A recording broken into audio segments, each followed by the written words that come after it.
Christopher Morrison. Welcome to the conversation today. Thanks, John. Good to be here. It is a pleasure to be with you. You're joining us from San Francisco. I'm south of Salt Lake City in Utah.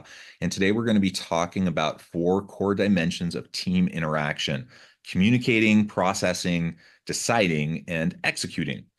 I love thinking about talking about team dynamics. I think it's something we all experience, and in many cases, we all dread. I think back to university experiences and the dreaded team assignment. The I team think project. the team project. I think everyone has had that, Uh-huh. and maybe even the stress dream where you wake up with a cold sweat in the middle of the night and you have this team project. Even 20 years after you're done with college and you still have those stress dreams. I don't Yeah, know if yeah, people sure. can relate to that, but I think that's a ubiquitous kind of like thing that most people don't love, those types of team experiences, at least at college. I think once you get into the workplace, maybe, hopefully, you have more positive experiences. But the reality is, regardless of how you feel about team experiences, they're just deeply embedded into everything we do in the Yeah. workplace.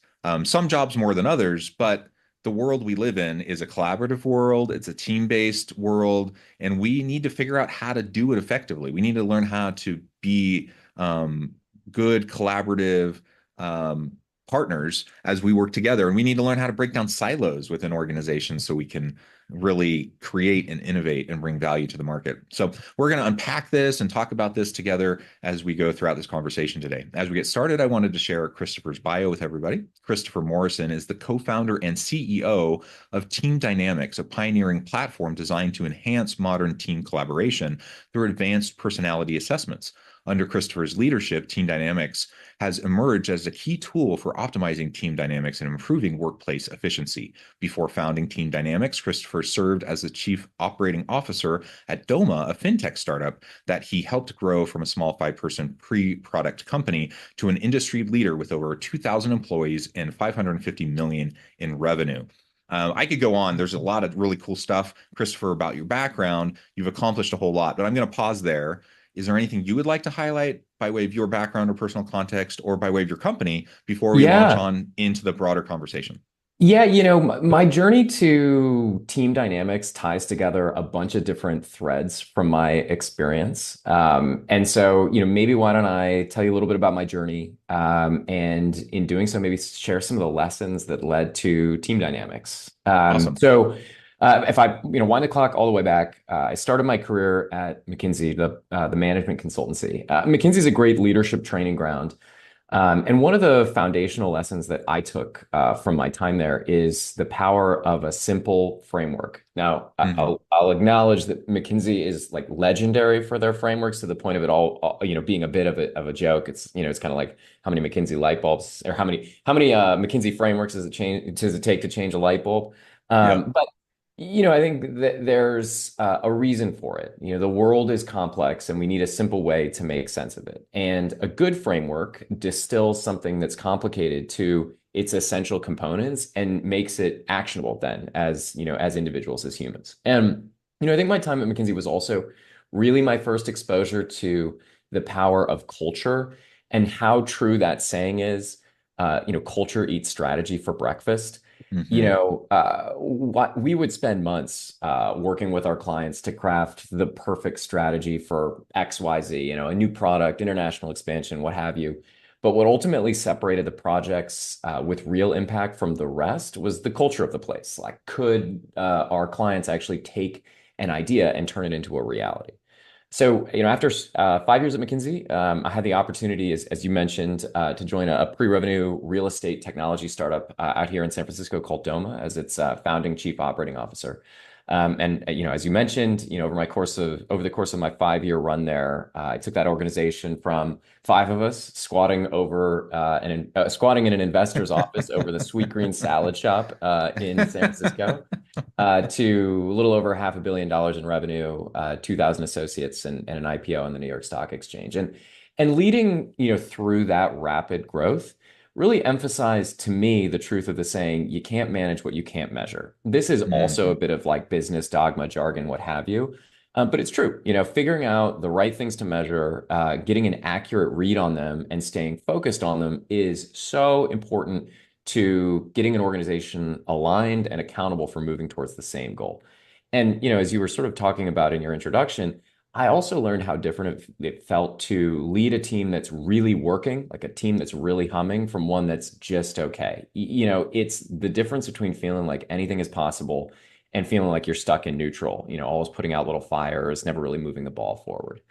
And so, after I took my company public, I stepped back from that role. I took about 6 months to reflect on what I'd learned, the challenges I had, and what I might do about them. And this was sort of the first time in my career where I had a bit of the luxury of spending more time with other founders and execs, kind of outside of my organizational context. And people's circumstances are unique. Every leader's circumstances are unique. This person might be closing a round of funding. This one might be launching a new product. But on the short list of every single person, every single leader's biggest challenges and opportunities are their people. Who's on the team for sure, but just as importantly, how they're working. And I came to realize that one of the glaringly obvious holes or missing pieces in the leader's toolkit is a simple and robust framework to measure and therefore help the team manage their teamwork. Basically, applying the simplicity of a McKinsey framework to help leaders define and manage that fuzzy, but you know it when you see it thing, which is teamwork. And when I say teamwork, by the way, I don't mean the flow of tasks. There's tons of project management techniques, software tools for that, et cetera. But I mean the interactions within and between teams. And that's really what TeamDynamics is. It's an easy to use tool to assess and categorize your team's behaviors along the most important dimensions of teamwork, which you mentioned and we'll get into in more detail. Super simple. Everybody on a team takes a proprietary survey instrument. Our system analyzes their responses along with those of their teammates, and we deliver back to them a quantitative assessment of how their team is working, as well as how each individual relates to their team, and a set of recommendations to improve both. And leaders find this really helpful for a couple of reasons. The first is it takes something that can seem pretty squishy, quote unquote, how we work, and it makes it concrete. Each team falls into one of 16 team types, and that makes it a whole lot easier to describe, discuss, and ultimately improve how your team is working. The second thing that people, find really helpful is when you deploy TeamDynamics across an entire organization. So not just in one team, but across, many teams, it establishes basically a shared language that you can use as a really valuable shorthand when welcoming someone new to a team, working cross-functionally, or resolving inter-team conflicts. For example, if you know that the product marketing team is super organized in how they share information and approach projects, but maybe the engineering team is more ad hoc or agile in both, as a manager, that allows you to devise strategies up front to accommodate both teams' needs and ways of working, and then also better adjust if and when there's friction between these teams. And then the last thing, that people find really helpful about TeamDynamics is, as a tool for coaching and developing individuals. We don't just analyze a team's behaviors. We also analyze how each individual relates to those behaviors. Do they naturally fit with the way the team works? Are they in tension with certain dimensions of how the team is functioning? And knowing what those points of tension and alignment are helps leaders better coach their teams to improve individual performance and also to come up with strategies to manage stress and boost satisfaction when working with their teams. Yeah, well, all that's great. And you highlighted, I mean, a whole bunch of things, a whole bunch of issues that teams often are dealing with.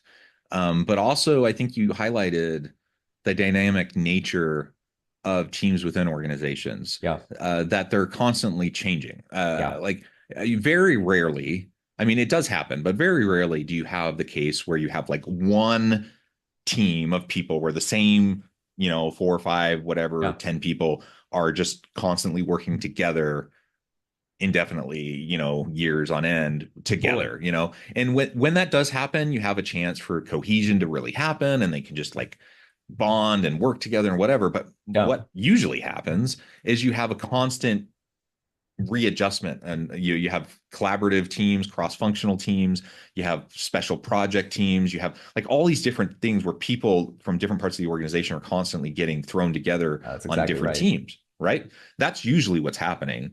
Yeah, And so and at any given point in time, one individual employee might be thrown onto like four or five different teams for different that's right. projects, right? And so you need to learn how to not just, I mean, it's almost too simplistic to say, I need to figure out how I can work with this one team at Yeah. work, right? Yeah. I need to figure out how I can relate to and work with a lot of different teams at work. Yeah. And that's why, having tools like this can be super, super helpful because it helps you to, like you said, have a common language. It helps you to unpack all these different aspects that sometimes I think we just kind of overlook. We don't really think about. We take for granted, perhaps. And what ends up happening in my experience is people will chalk up, things that they do wrong, to good intentions. Yeah. But they'll chalk up to what other people do wrong as, they're jerks. It's nefarious. Right. They're, trying to undermine me. They're trying to screw me over, whatever, like bad intentions, Hmm. which is usually not the case. Like usually it's just different styles, it's different Yeah. perspectives. It's so if you can help people to understand that and how to relate to each other, then it can just lead to a better opportunity for people to have quicker cohesion. Yeah, absolutely. Our research suggests that team behavior is influenced by a number of different factors. You rattled off a couple of them. The manager of the team, who plays a role, but actually, maybe not as big a role as many people think. It does matter for setting the tone of the team. The makeup of the team matters, who's on it. The organizational context matters, what the culture and norms are of the Hmm. broader organization that the team, works in, what the team is working on, and then a bit of a dose of randomness also comes into play. And, as you mentioned, that means that every team in an organization is going to have its own, unique characteristics, but it also means any given team, its personality isn't going to be permanent over, it's going to shift over time as things like Right. team composition evolve, as organizational contexts evolve. And team personality, has been proven by social scientists to be hugely impactful in both team performance and the job satisfaction of team members. Top performing leadership teams are 200% likelier to generate above average results. People are 5 times more productive when working in a high performing team, than when they're in an average one. The statistics go on and on. And having a toolkit to monitor changes over time, but also just to give each individual a bit of a cheat sheet or user guide or instruction manual for how a given team works goes such a long way towards accelerating the onboarding of that team member, getting them up to speed on what it takes to sort of slot in and collaborate effectively with the team. But it can also, just by labeling the various dimensions of a team, take a lot of the heat out of some of the, points of friction, tension, or conflict, that can emerge, when you're working in a team. And so I think, at its best, when you use a tool like TeamDynamics, what you're doing is you're equipping everybody with the ability to understand, label, and action sort of the different ways of working, that their team has. And I think that goes a long way towards, improving performance, productivity, satisfaction, and ultimately, how rewarding working in a given team can be. Yeah, yeah. And the rewarding piece, I love that you focus on because it doesn't need to be something that we dread. No, Like those college team projects, no. that often people did dread. It can really be rewarding. It can be fulfilling. It can be something that you look forward to. It can be invigorating and engaging. I mean, it could be something that you really get excited about when it's done well. Yeah. It could be the best part of your workday, your work week. Yeah, yeah. I mean, look, I think we can all think back to and point to, moments in our careers when, we were on an outstanding team, and not only did it feel like we could get anything done, but also made the day-to-day experience of, getting up and coming to work, that much better. And I think, the more we can offer leaders, managers, as well as individuals on teams, the tools they need to create that environment, I think the more successful organizations will be. Yeah. Awesome.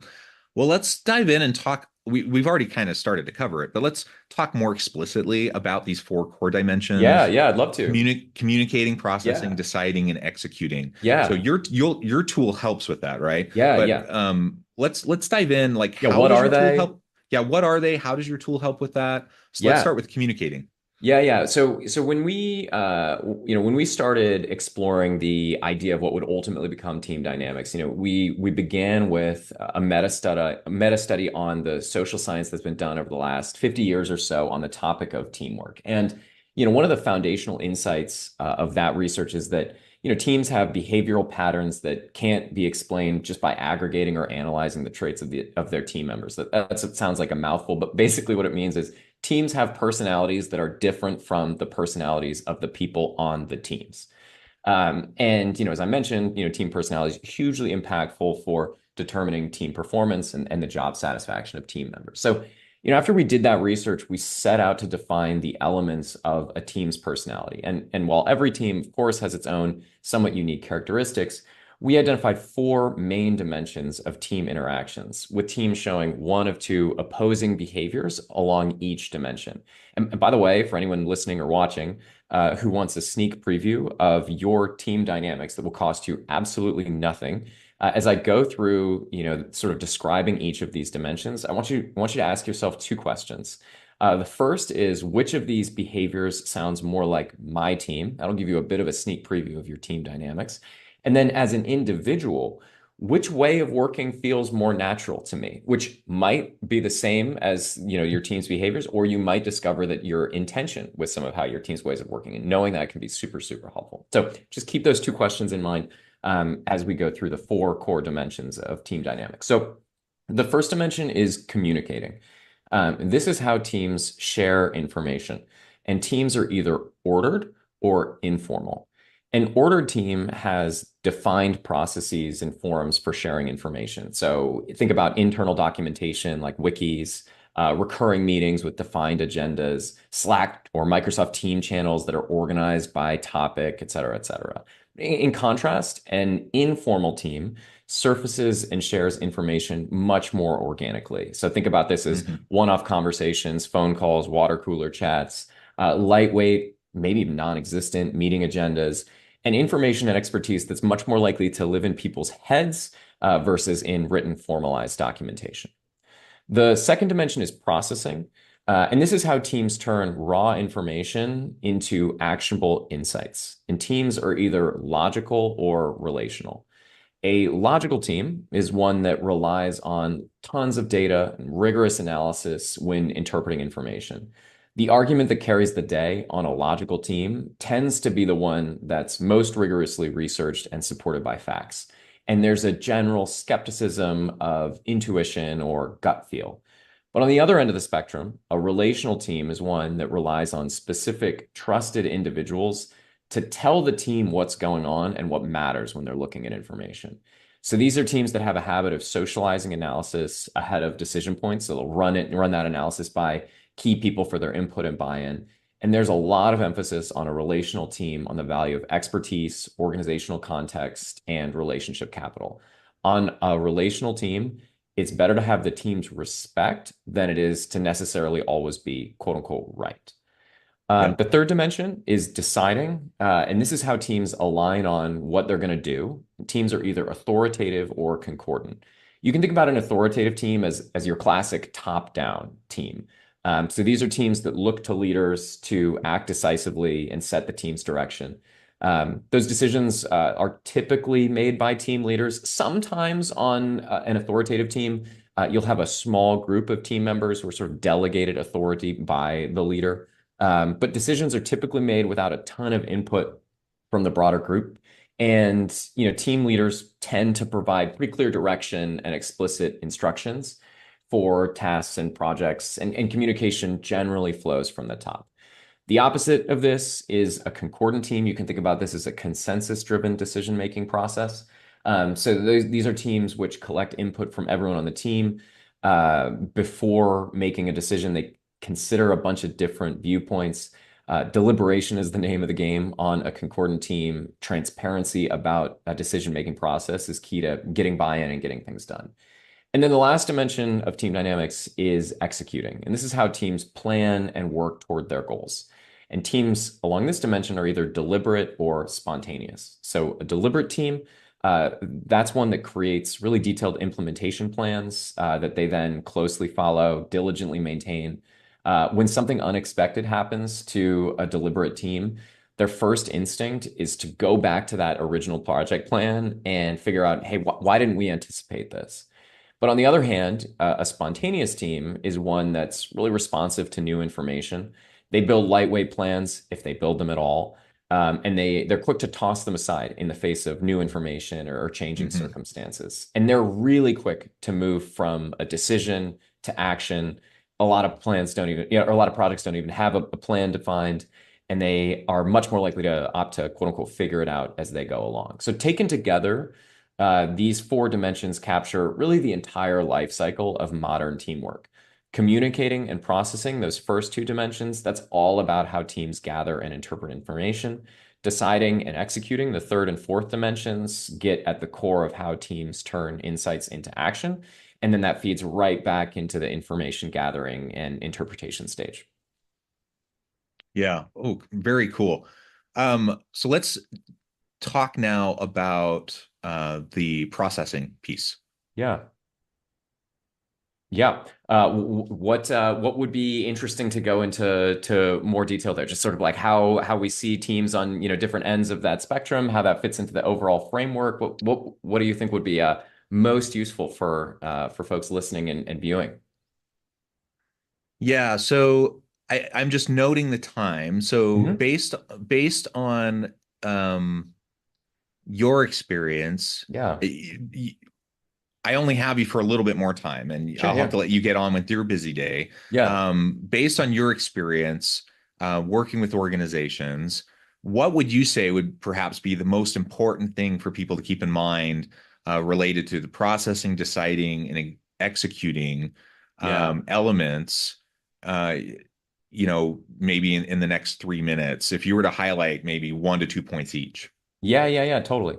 Well, I think I would emphasize like a couple of different things. I think the first thing is there are no behaviors in the team dynamics framework that are inherently better or worse than others. Hmm. Hmm. Now, there might be situations where a certain team type is better suited for the circumstance, but it's Yeah. important to remember that any team can be successful. But what's essential is understanding your team's type, leveraging its natural tendencies and strengths, and being mindful of where your blind spots are, as well as, when you need to flex outside your team's comfort zone. And so, when you know what your team's type is, it's like having an instruction manual for your team. This is how we work. And this is, as a leader, therefore, how I need to lead it and how I, fit in effectively. I think the second thing I would say is it's just really helpful when you're leading an organization to align on a language for what teamwork means to your organization. Maybe it's using team dynamics, maybe there's another framework that you come up with on your own, but having that shared definition, I guess, for what teamwork means really is a prerequisite for anything you want to do to improve your team's ways of working. The third thing I'd say is, I just hark back to that phrase I said at the beginning of our conversation where, if you can't measure it, you can't manage it.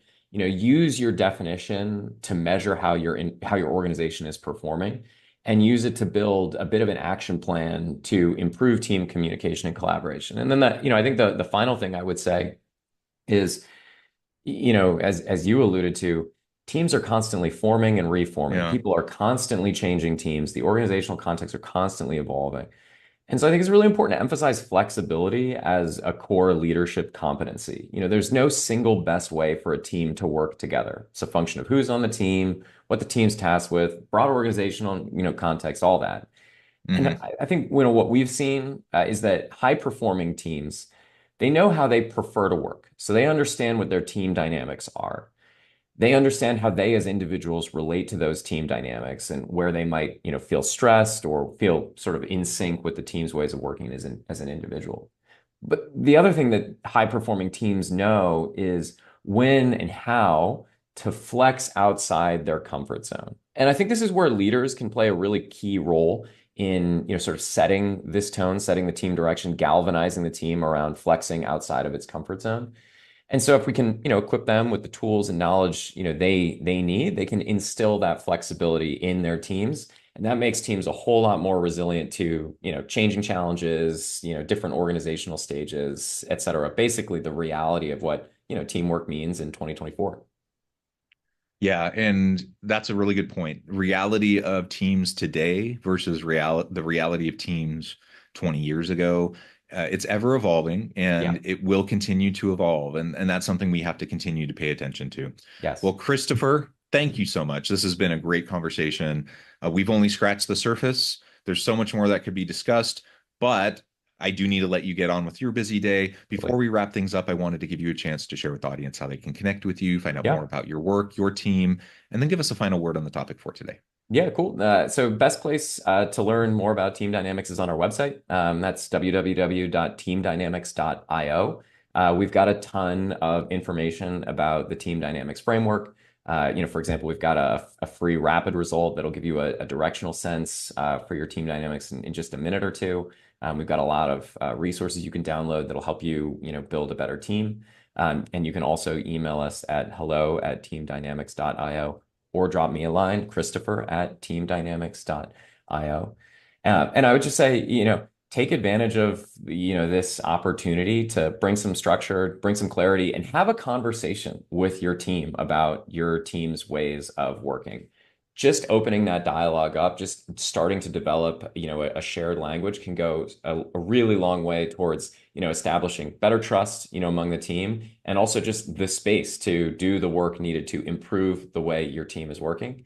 I promise it'll be among the highest value, highest leverage activities you take as a manager or a leader. Awesome.